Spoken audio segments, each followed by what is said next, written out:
عائشہ بڑی بے چینی سے اپنی دوست مومنہ کا انتظار کر رہی تھی۔ وہ بار بار اسکول کے گیٹ کی طرف دیکھتی مگر دور دور تک مومنہ کا کوئی اتا پتہ نہ تھا۔ اسکول لگنے میں 5 منٹ رہ گئے تھے اور مومنہ ابھی تک اسکول نہیں آئی تھی۔ اب عائشہ کو مومنہ پر غصہ بھی آ رہا تھا اور وہ بار بار گیٹ کی طرف دیکھتی اور دعا کرتی کہ وہ آ جائے۔ 5 منٹ بھی گزر گئے اور گھنٹی کی آواز پر وہ مردہ قدموں سے اسمبلی گراؤنڈ کی طرف چل پڑی۔ اب کیا ہوگا، اس کے ذہن میں بار بار یوں ہی سوال گونج رہا تھا۔ اسمبلی کے دوران بھی خالی ذہن کھڑی رہی۔ اس کے سامنے کل والا واقعہ گھوم رہا تھا جب اسکول میں بریک ٹائم مومنہ عائشہ کے پاس آئی اور عائشہ سے کہا، عائشہ پلیز مجھے تم سے ایک کام ہے۔ کس قسم کا کام؟ تمہیں تو معلوم ہے پچھلے ہفتے دادا جان کی وفات کی وجہ سے ہمیں گاؤں جانا پڑا تھا، اس لیے کافی دن اسکول نہیں آ سکی۔ میں چاہ رہی تھی کہ آج تم حساب اور سائنس کی کاپی مجھے دے دو تاکہ میں پچھلا سارا کام اتار لوں۔ اور عائشہ نے جلدی واپس کرنے کی تاکید کے ساتھ دونوں کاپیاں اسے تھما دی تھیں اور آج مومنہ آئی ہی نہیں تھی۔ کل مومنہ آئے گی تو خوب لڑوں گی، اس نے فیصلہ کیا۔ السلام علیکم عائشہ، یہ رہیں تمہاری کاپیاں۔ میں تمہیں کچھ بتانا چاہتی ہوں۔ اگلے دن مومنہ نے اس کی کاپیاں اسے واپس کرتے ہوئے صفائی پیش کرنا چاہی، لیکن اس نے مومنہ کی پوری بات سنے بغیر ہی کاپیاں جھپٹی اور بات سننے کی زحمت ہی نہ کی۔ اب عائشہ نے کاپیوں کی جو حالت دیکھی تو اس سے مزید غصہ آیا۔ ان کا کور جگہ جگہ سے پھٹا ہوا تھا اور جلد بھی اکھڑنے کے قریب 1-2 صفحات پر مٹی کے نشانات بھی موجود تھے۔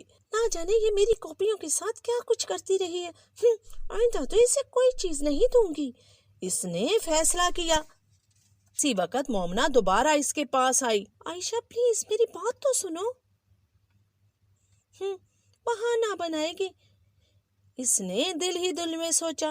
وہ عائشہ، دراصل پرسوں شام کو میں نے تمہاری کاپیاں اپنے چھوٹی بھائی کو دے دی تھی کہ تمہیں واپس کر آئے۔ وہ سائیکل پر تمہاری طرف جا رہا تھا کہ راستے میں اس کا ایکسیڈنٹ ہو گیا اور بہت سی چوٹوں کے علاوہ اس کا دایاں بازو بھی ٹوٹ گیا۔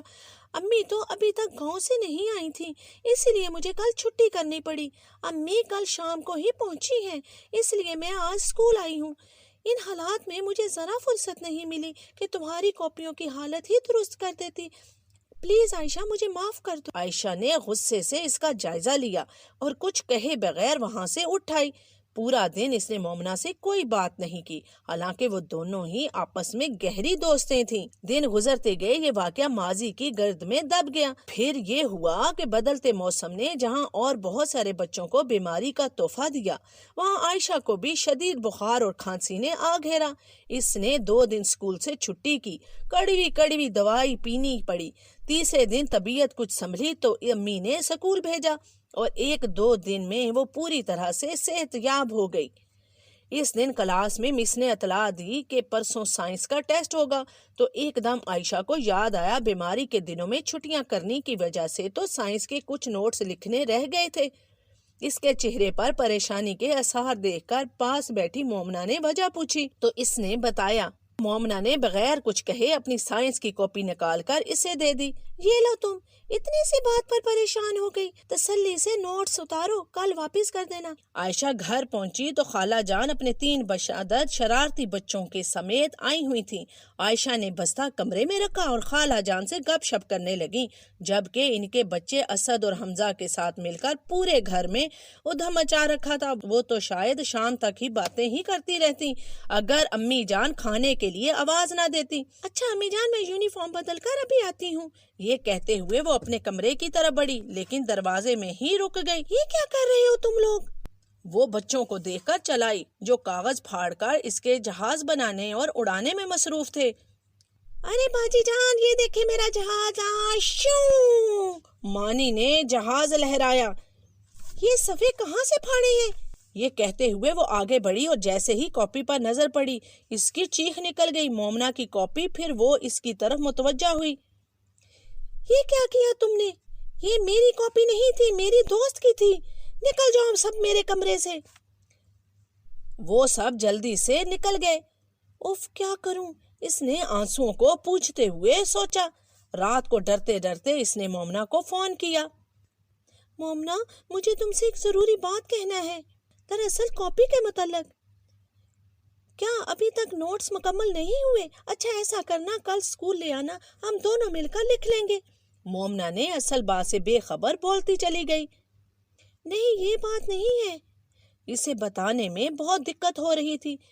پھر کیا بات ہے؟ عائشہ کے لہجے کو محسوس کرتے ہوئے وہ بھی سنجیدہ ہو گئی۔ بات پوری کرنے سے پہلے ہی وہ رو پڑی۔ عائشہ کیا ہوا؟ کیوں رو رہی ہو؟ سوال نہیں آ رہے تو میں سمجھا دوں گی۔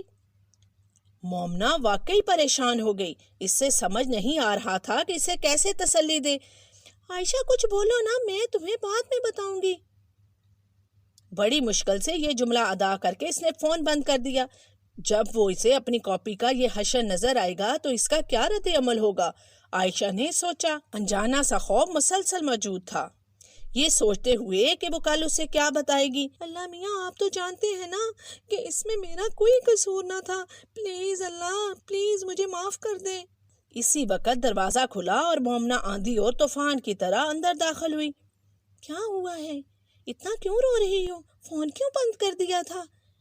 اس نے ایک دم کئی سوال کر دیے اور عائشہ اسے دیکھ کر گھبرا گئی۔ پھر اس نے اسے بیٹھنے کے لیے کہا اور آہستہ آہستہ رک کر ہچکچاتے ہوئے ساری بات بتا دی اور پھر بولی، یقین کرو، بالکل سچ کہہ رہی ہوں، میرا کوئی قصور نہیں۔ اس کا خیال تھا کہ مومنا بہت ناراض ہوگی، شاید غصے میں اٹھ کر چلی جائے گی، مگر جب اس نے اسے مسکراتے ہوئے دیکھا تو حیران رہ گئی۔ بس اتنی سی بات، تھوڑے سے صفحے ہی پھٹے ہیں نا، جلد ہی ذرا ڈھیلی ہوئی ہے نا۔ اور عائشہ نے ہاں میں سر ہلایا۔ پھر ڈرتے ڈرتے پوچھا، تم نے میری بات کا یقین تو کر لیا نا؟ عائشہ نے اقوال زنی کی کتاب میں یہ پڑھا تھا کہ ہر مسلمان کا یہ حق ہے کہ اس کا عذر قبول کیا جائے، اور تم تو صرف مسلمان ہی نہیں، میری اتنی اچھی دوست بھی تو ہو۔ یہ کہتے ہوئے اس نے عائشہ کا ہاتھ تھام لیا۔ عائشہ کو کچھ دن پہلے کا کچھ اس طرح کا واقعہ یاد آ گیا اور اس نے سوچا کہ کیا میں نے اپنا مسلمان دوست کا یہ حق پہچانا تھا؟ اور پیارے بچوں، اگر کسی سے کوئی اس طرح کی غلطی ہو جائے تو ہمیں بھی اس کا عذر قبول کرنا چاہیے اور اس کو معاف کرنا چاہیے۔